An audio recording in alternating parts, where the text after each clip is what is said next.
Thank you all, and thank you, Gene. Thank you for your great leadership of the Federalist. Give Gene a round of applause, for heaven's sakes, leading the Federalist Society with such distinction. Thank you for the warm introduction to my friend. Leonard Leo, everybody, is in the house.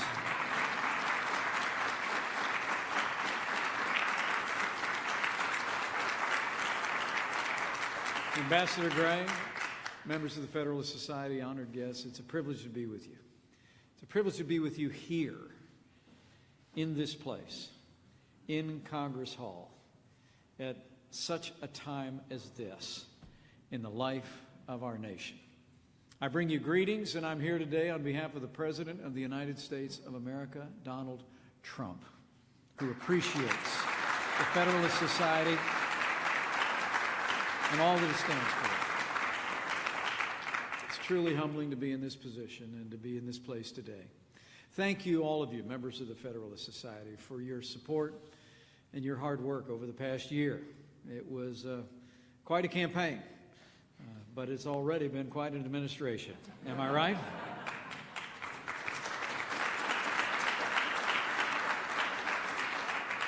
But I know the President feels the same way as I do, that we're here in no small part because of your commitment and the ideals of the Federalist Society to restore the promise of America. And it's fitting that we're in Philadelphia today, in the shadow of Independence Hall, only steps away from where our founding fathers proclaimed ideals that have echoed throughout the ages.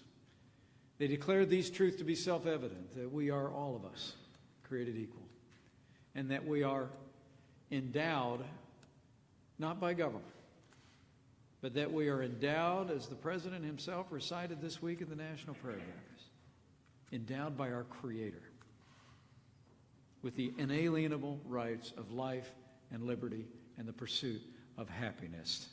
That principle is at the center of the American experience, and it will always be.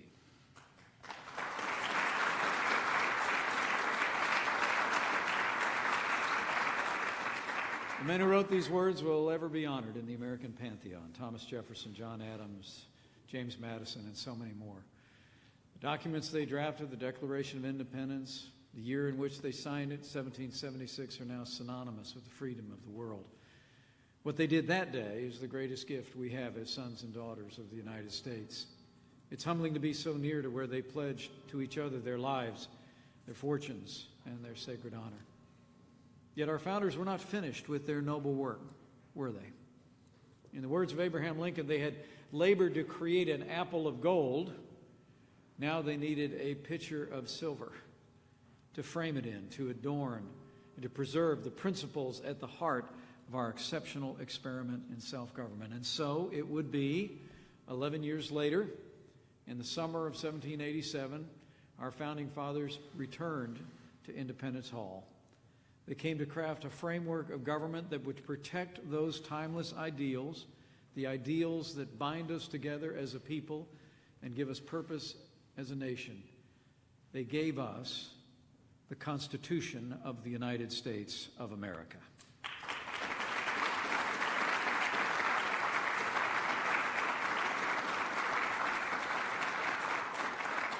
It was, it is, and I believe it will forever be the greatest charter of liberty our world has ever seen. It's fostered our nation's unparalleled success, and it is to this day the greatest bulwark against tyranny in history. This is the Constitution that President Trump and I have both sworn to uphold. On January 20th, just over 2 weeks ago, we stood before the American people and before God, and we made solemn vows.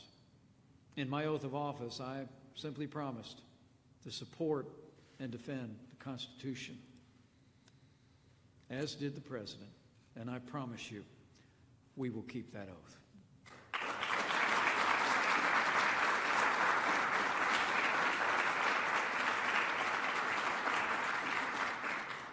People keep asking me what it was like up there on the stage. I tell people it was just very humbling. It was humbling for me to be there. You see, my grandfather came to this country from a little town in Ireland called Tubacurry when he was about our son's age. He got on a boat, he crossed the Atlantic, and he went through Ellis Island and Took a train to Chicago, Illinois, where he drove a bus for 40 years. He was the proudest man I ever knew. The fact that Richard Michael Cawley had the courage to cross that ocean is why Michael Richard Pence is now the Vice President of the United States of America. It is, I expect, startling to him, knowing me as well as he did, in more ways than one. I found myself thinking up on that stage what that Irishman must be thinking looking down from glory, and I've only come to one conclusion. He was right. Not about me. He was right about America, where anybody can be anybody because of the system of liberty that we have enshrined in the Constitution and the founding documents of this nation.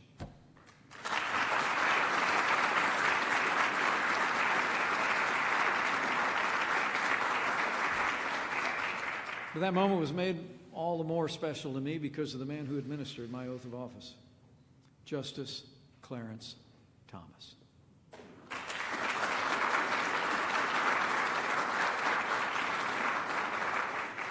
I'm privileged to have met Justice Thomas about a decade ago when I was a member of Congress, and privileged to have a chance to get acquainted with a man of his conviction and his courage on the Supreme Court of the United States. I know everyone in this room holds Justice Thomas in the same high regard. Not only that, we want to aid him in his lonely fight. His lonely fight too often on the Supreme Court. And we can do that best by giving Justice Clarence Thomas another colleague on the bench who shares his courage and his commitment to our nation's guiding documents. And this we are doing.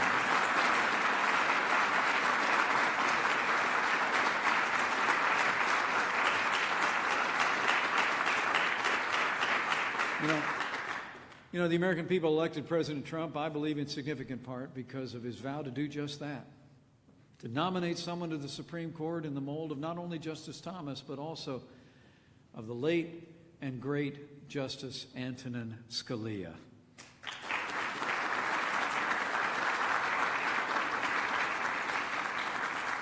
It was such a special night earlier this week when we were joined not only by our nominee and his wife, but also by the widow of Justice Scalia and his son, who was with us there and shared that moment. Justice Antonin Scalia's devotion to the Constitution will be forever remembered by the people of the United States of America.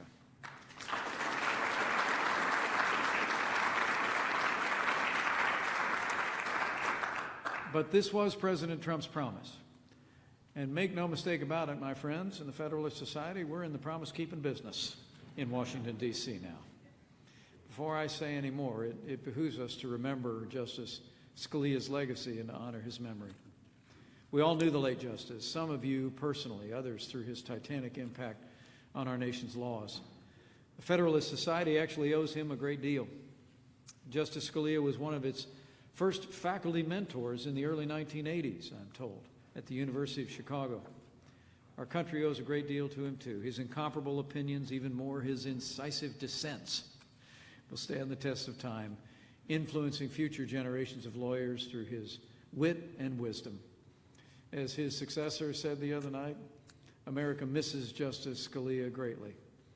And I know we'll always cherish him in our hearts. Would you mind getting to your feet and just showing how much we appreciate the life and work and memory of the late Justice Antonin Scalia?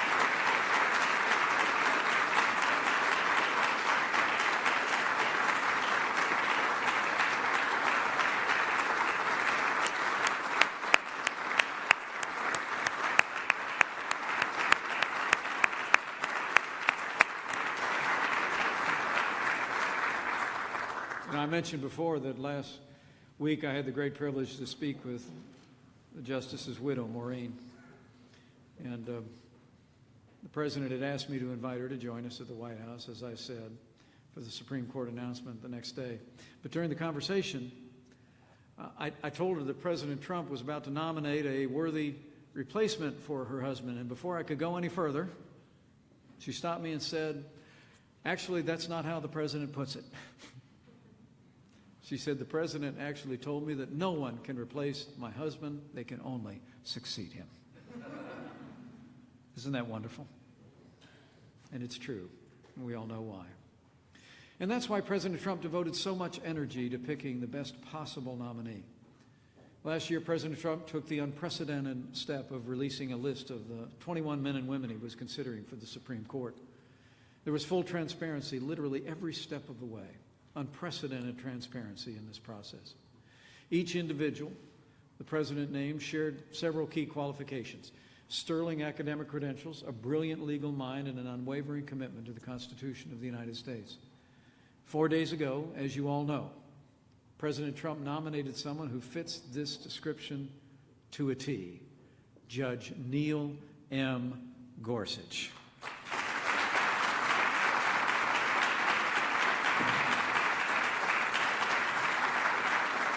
My friends, I can say with the utmost confidence, Judge Gorsuch is a worthy successor to Justice Antonin Scalia. By the grace of God and with what I know will be the tireless efforts of everyone in this room, I believe Neil Gorsuch will soon take his seat as an Associate Justice on the Supreme Court of the United States.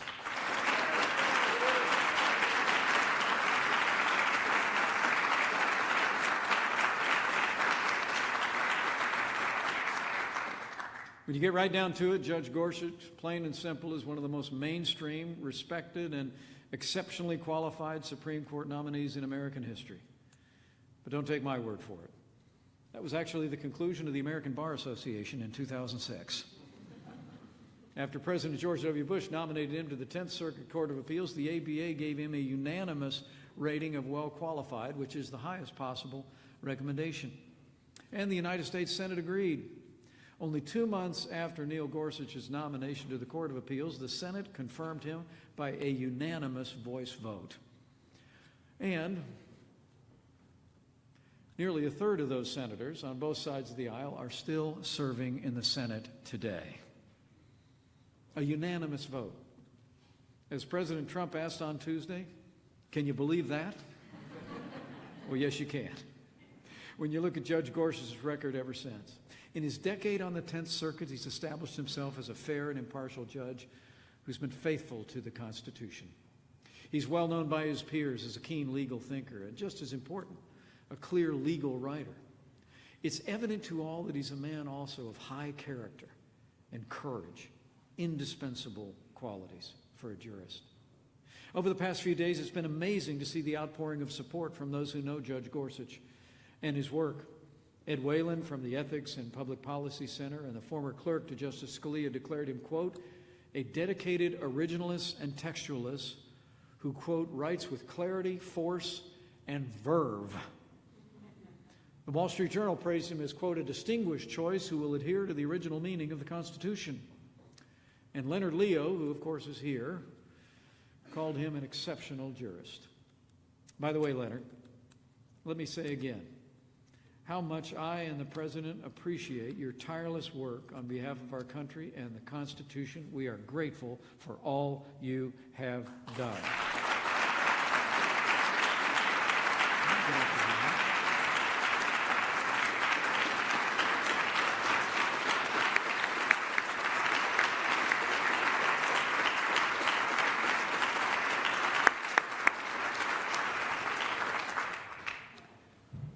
Now, I should also note that Judge Gorsuch is so well liked that even those who disagree with him sing his praises.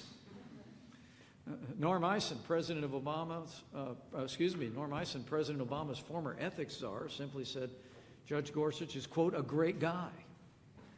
And Neil Katyal, the acting Solicitor General under President Obama, endorsed Judge Gorsuch in the strongest possible terms. He called him, quote, an extraordinary judge, close quote, who will, quote, help restore confidence in the rule of law. That's what this is really all about, isn't it? Our constitutional order requires the rule of law without exception. We are, after all, a nation of laws. Judge Gorsuch firmly understands this. He said on many occasions that judges must apply the law as written without regard to their own politics or personal feelings. He put it well on Tuesday, and movingly, saying, quote, "In our legal order, it's for Congress and not the courts to write new laws." He added, "It is the role of judges to apply, not alter, the work of the people's representatives." And my favorite line, sitting as I was on the front row, was this one. He said, quote, "A judge who likes every outcome he reaches is very likely a bad judge," stretching for results he prefers rather than those the law demands. I don't know about you, but that's my kind of Supreme Court justice.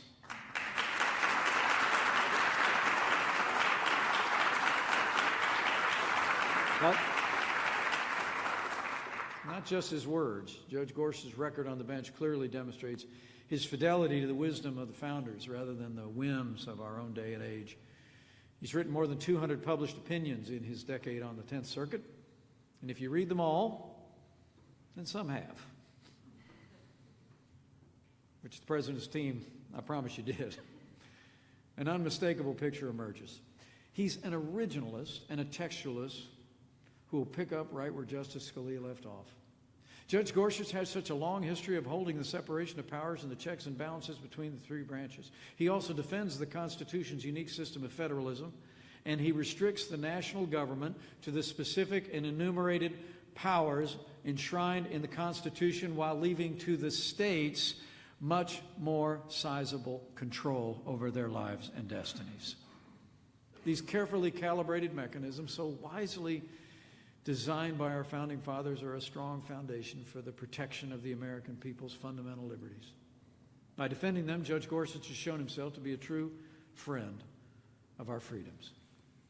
It should be abundantly clear that Judge Neil Gorsuch is indeed a worthy successor to Justice Antonin Scalia. He's cut from the same cloth.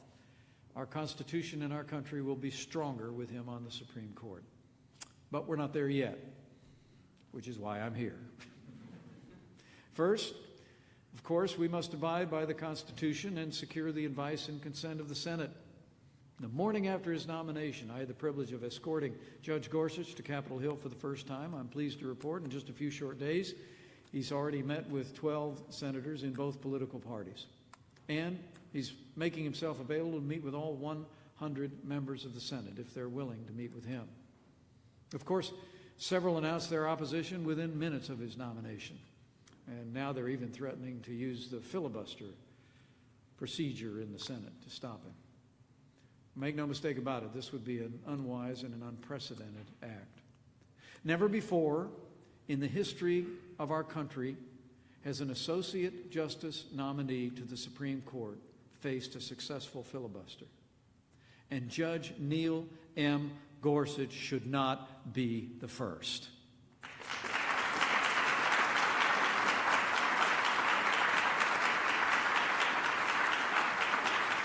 Now, let me say, President Trump and I have full confidence that Judge Gorsuch will be confirmed. But rest assured, we will work with the Senate leadership to ensure that Judge Gorsuch gets an up or down vote on the Senate floor one way or the other.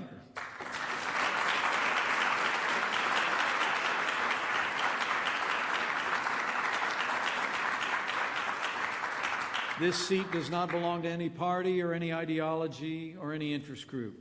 This seat on the Supreme Court belongs to the American people, and the American people deserve a vote on the floor of the United States Senate.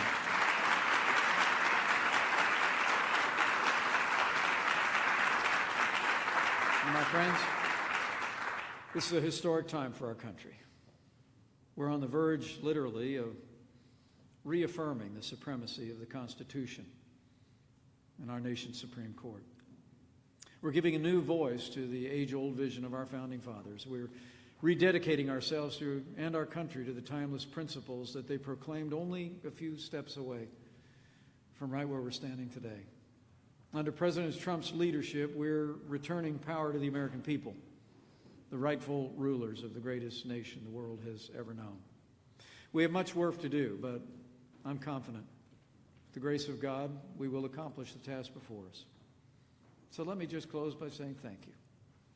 Thank you to all of you for your work as men and women of the law, participants in the Federalist Society, your own fealty to the Constitution of the United States and the way you live that out in your lives and in your careers. I must tell you that it's inspiring to be with you today. And I truly do believe that for all our nation has accomplished over these last 241 years, I'm absolutely confident that as we keep faith with the ideals that were first minted just a few steps away from here in our founding documents, in that Declaration and in that Constitution, the best days for America are yet to come. Thank you very much, and God bless you. And God bless you. And this great nation.